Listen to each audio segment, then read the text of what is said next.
Are you ready for one of the most exciting, fun JayClay's music shows on the SSC network?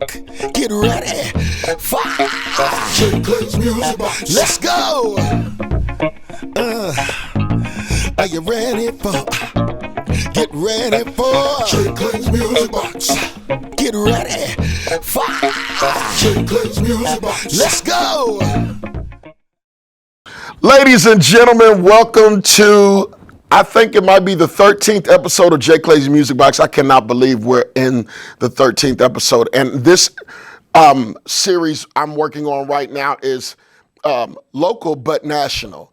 And these are people that I've watched go from singing in my choir now to becoming worship leaders and artists and traveling all around the country and around the world. My song of the week this week is Tim Bush, Turnaround. I heard it maybe about a week or so ago, and I've had it on my playlist on repeat. So make sure you go get it. I don't know if it's going to be on the right or the left side of me. Tim Bush, Turnaround is the name of the song. He almost looks like a cartoon character on the front.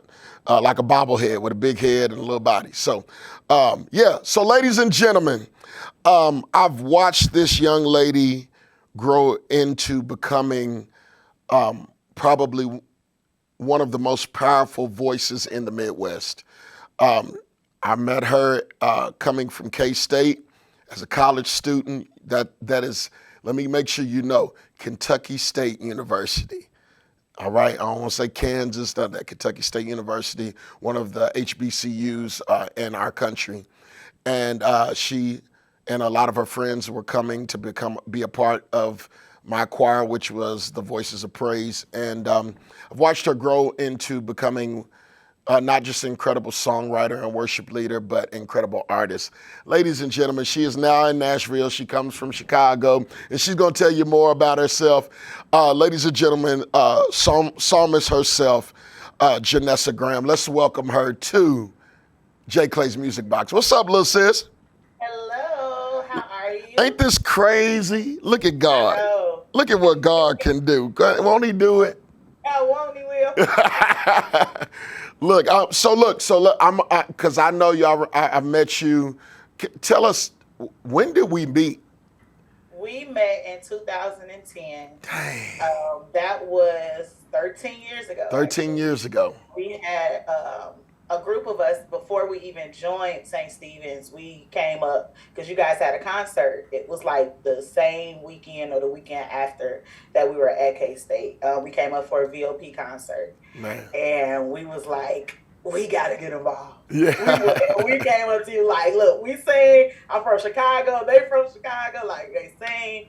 And yeah, like ever since then, it's just been one. Yeah, it's just been one. So tell us about yourself. Let's go back. Tell us about yourself, how you started, and where did your love for music come from? Absolutely. Especially gospel music. I've been around music all my life. My grandmother was a classically trained singer, opera singer. My mother, she was the minister of music at her church for years. So I come from a strong music background. I had my first solo when I was 3 years old. So I've been singing all of my life. And grew up, of course, outside of Chicago, born and raised in a church, our family church, which is actually a legacy church. My great-grandfather pastored the church at one point. So it's just been music all throughout my life. I joined Joshua's troop under Percy Gray Jr. When I was 15 years old, changed my life. He opened me up to so many different avenues and kind of started pulling things out of me that I never knew was there. I knew I wanted to sing. I knew I could sing, but I didn't know the capacity. I didn't have that confidence to myself yet. And I owe a lot to Percy because he really pulled it out of me. He introduced me to the Stellars. We performed on the big stage. Like, we traveled the world with Joshua's troop. So I'm super grateful for that. And of course, in 2010, I went to college. I went to K-State, the Kentucky State University. Like you said, not Kansas. Yeah. The Kentucky State in Frankfurt. And I met a group of people and we realized we were all church kids. So we started going to church together. We started singing with you, with VOP, and we saw the transitions even in that. We did that for about 4 years. Like, we really stuck together. And I didn't realize even then, like, yeah, you really have something that needs to come out in the world. um, but not even trying to be deep. But the Lord was like, "This is good, but I'm about to bring you before everybody," and I'm like, "I don't understand." So, so in 2015, 2016, maybe 2017, one of the in that little year age range, he was like, "Yeah." He gave me a song and I wrote it. It was called "You Are the God." And I released that in 2017 for my 25th. At that time, I was 25. My debut concert. I did one in Chicago, and God was like, "Yeah, so this is where I want you to be, because you have a story to tell and you have a testimony that needs to be heard." And ever since then, I've been all gas, no brakes. Yeah. So here I am now, still singing, still writing. I'm super grateful for every single opportunity the Lord has given me. I know I'm different, and I know I don't have to sound like anybody else. And I know that what He has instilled in me and the anointing that I have and that I carry, it was tailor made just for me. So I'm super grateful for like the journey. I'm super grateful for Him choosing me and calling me out, just so I can be where I am today. Yeah, I'm very proud of you, and I want to say that publicly. I'm proud of you, and I'm proud because, one thing I had talked about, still dealing with, choirs and church choirs and college choirs, is there's a lack of church kids coming to school now. Yeah. And so that's, which is scary. And so I applaud you and all of your friends who are now singing and leading worship, and some are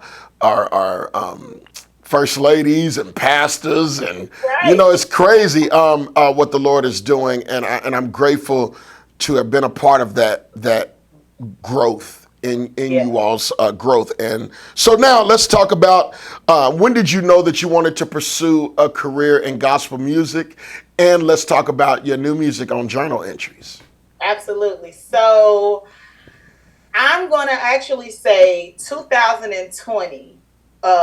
I think that year slapped everybody in the face. Man. Actually, for me, it was 2019. That was probably one of the roughest years I had ever been through. Like, I went through a lot, like eviction, almost repossession, losing my mind, suicidal thoughts. I had just actually moved to Louisville, and I was like, everything is just going haywire.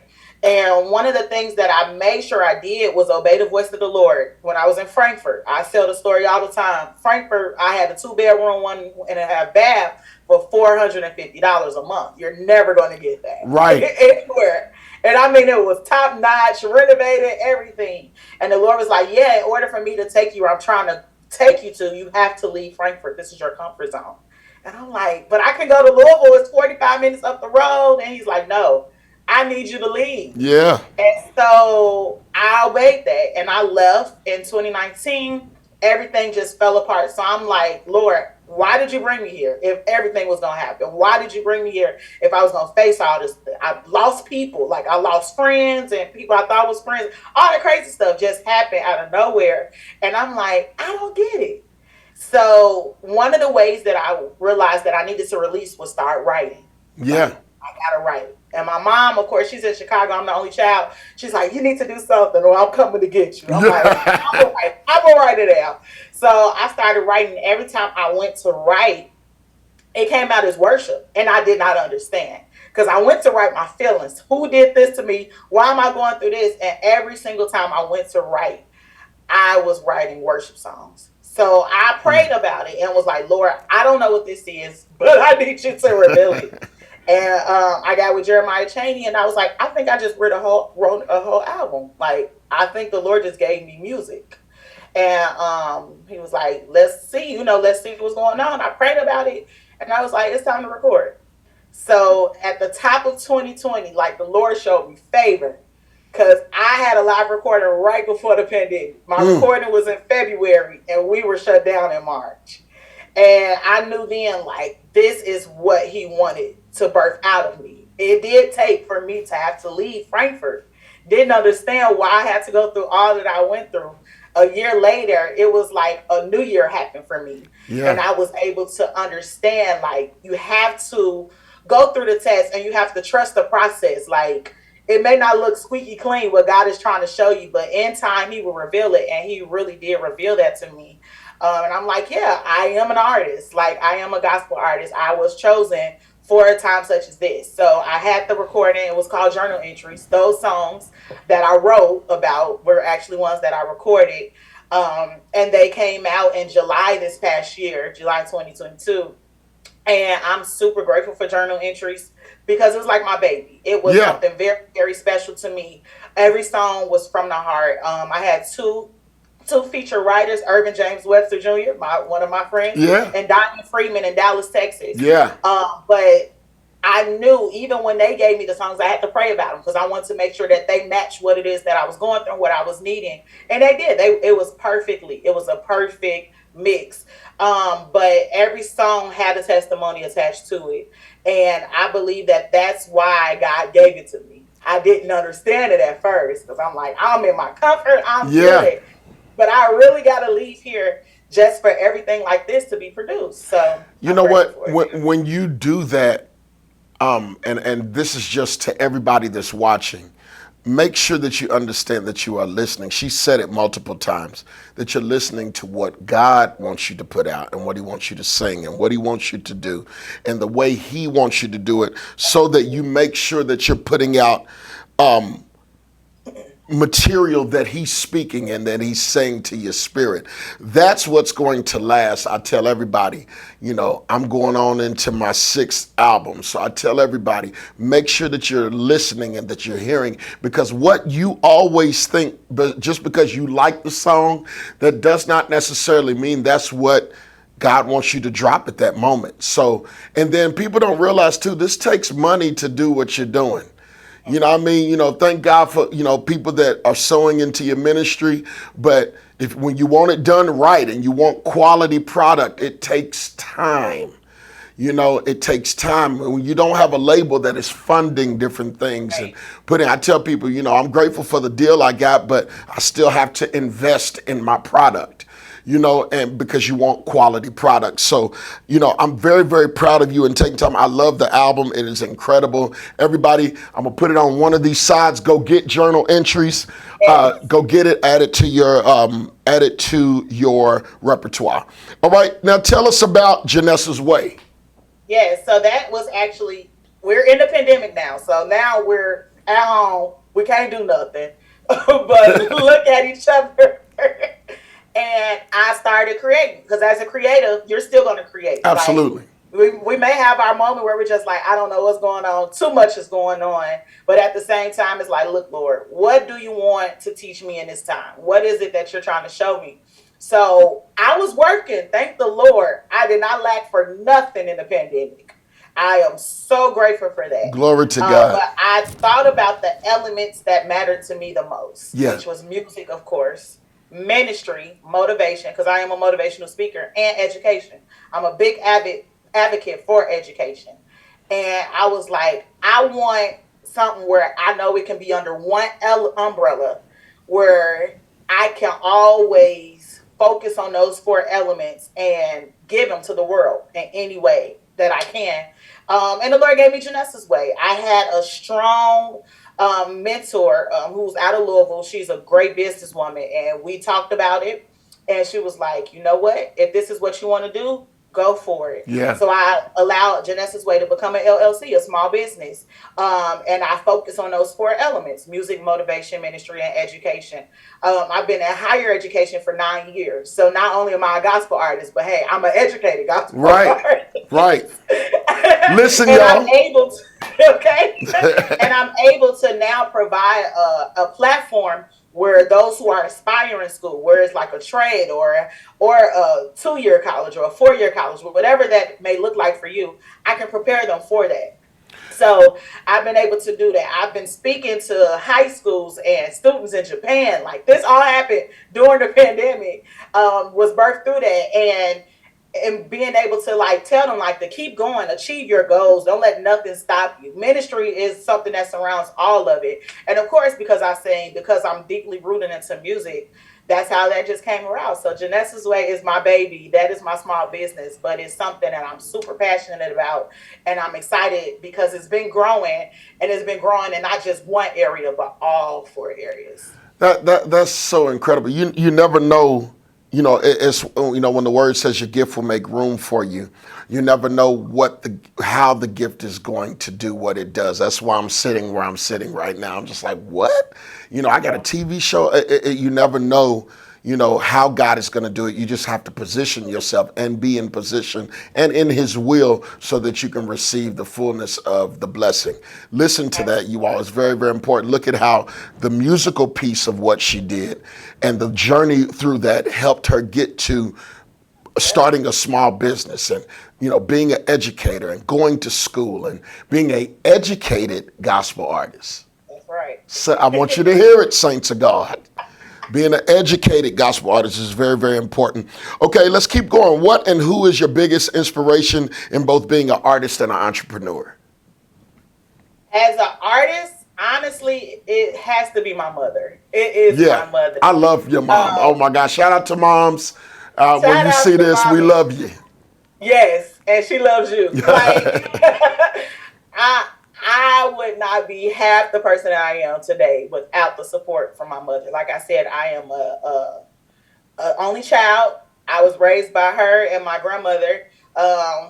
She is everything. Like, whatever I need, she's gonna make it happen. If I need the support, if I need the prayers, if I need the encouragement, she's gonna make it happen. My mother has not missed not one event that I've had. And mind you, I have not lived in Chicago for 13 years. Yeah. No matter what it is, she is always there. She's make sure she's pouring to me even financially. Like anything that I need, my mother is there, literally. She is, I always say she's my biggest supporter. She's my number one cheerleader. And soon and very soon, I'm going to retire her so that I can take care of her. That's one of my biggest dreams. Yeah. Just because she sacrificed and poured into me so much, I want to make sure that while she's breathing, while she's good, I can do the same thing for her, and I have to wait till she's old. And I want to make sure that she's able to enjoy that, the fruit of what we have done together, while she can still have it, and its fullness. So that is my biggest. As an entrepreneur, I kind of referenced her a little earlier. Her name is Bashan Mosley out of Louisville, Kentucky. She is the entrepreneur. That was the person that I ran with when I needed to know, hey, this is my business plan. This is what I want to do. And she sat there and strategically took time out and said, this is what it is. This is what you need. And she checks on me, asks me how I'm doing. And she gives me insight so that I can keep going, especially when I feel like, I don't know if this is going to work out. Hey, let's go back to the drawing board. Let's do this. Let's do something like this. Like, it's always great to have somebody in your corner who supports your vision, and who wants to see it flourish. Because I say it all the time, like, this world has become such a competition where it doesn't even need to be. Like, we all can win. And we're helping each other become better. There's always going to be something for all of us to win for, but we can't. A lot of us can't get into that mindset. Yeah, I know, and I'm glad we talking about it because I tell everybody on JayClay's Music Box, we lay it out, we air it out, we tell you the truth about what's going on.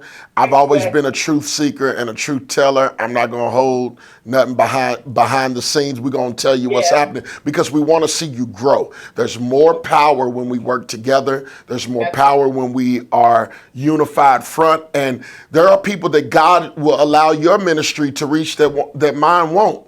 And vice versa. You got to know that there's more power. That's what kingdom work is. That's what kingdom business is. All right, I got 2 or 3 more questions. If you could add anything else to your resume, what would it be? And what advice would you give 13-year-old Janessa regarding your career? Oh, wow. Okay. If I could add anything to my resume, what would it be?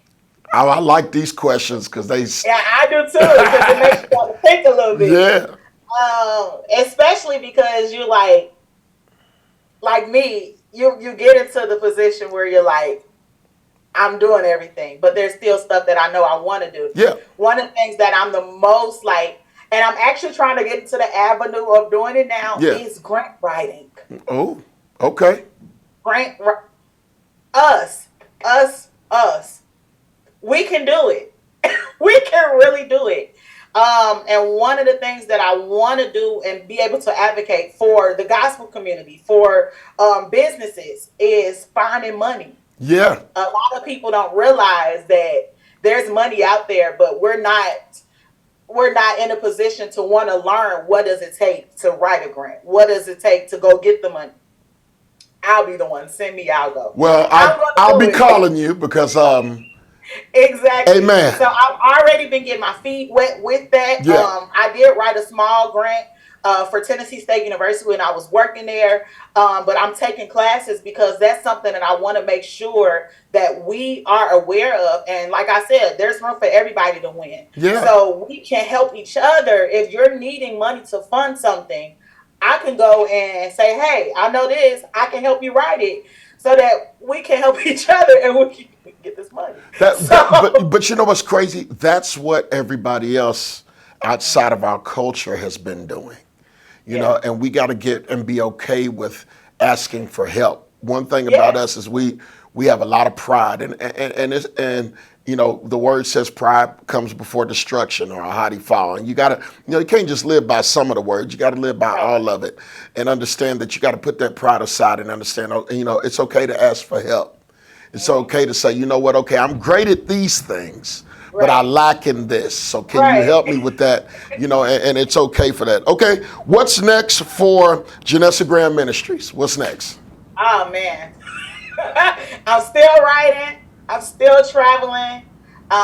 There's a book coming. I'll just say that. There's a lot going on. I'm grateful. Keep a lookout. That's all I can say right now. Keep a lookout. Nashville is great. Nashville is great. Listen, okay. I tell people all the time, if I did not live here, that would be where I live. I know, because when you were here, like, you still travel to Nashville a lot. Yeah, always. I'm always back and forth working and writing with different people and all of that. So, and Nashville really is becoming, it has always been a music mecca, but it's becoming more of the staple music mecca for everything. I've been calling it Baby LA. Absolutely. That's absolutely. Exactly what it is. Absolutely. So thank you so much for being on JayClay's Music Box. Thank you. Everybody go get her music. And let's tell everybody before we get done how everybody can follow you. Yes, go to Instagram. I'm on Instagram at I am Janessa Graham _. That's me. Go on Facebook, Janessa M. Graham. Follow me like a graham cracker, of course. Yeah. And look for my music, Janessa Graham journal entries. It's all there. Listen, go get the record. It is incredible. I have not been able to tell you. I'm very, very proud of you. And I listen and have listened and studied up on you. You're very intricate when it comes to your writing and everything. So thank you so much. And thank you for listening to what God says. Absolutely. I'm proud of you. I love you. And everybody go grab the music and follow her. All right, go get it. Thank you for being on JayClay's Music Box. Tune in next week. We got more great information and great music to share with you. Love you. See you on JayClay's Music Box next time. Are you ready for one of the most exciting, fun JayClay's Music Box music shows?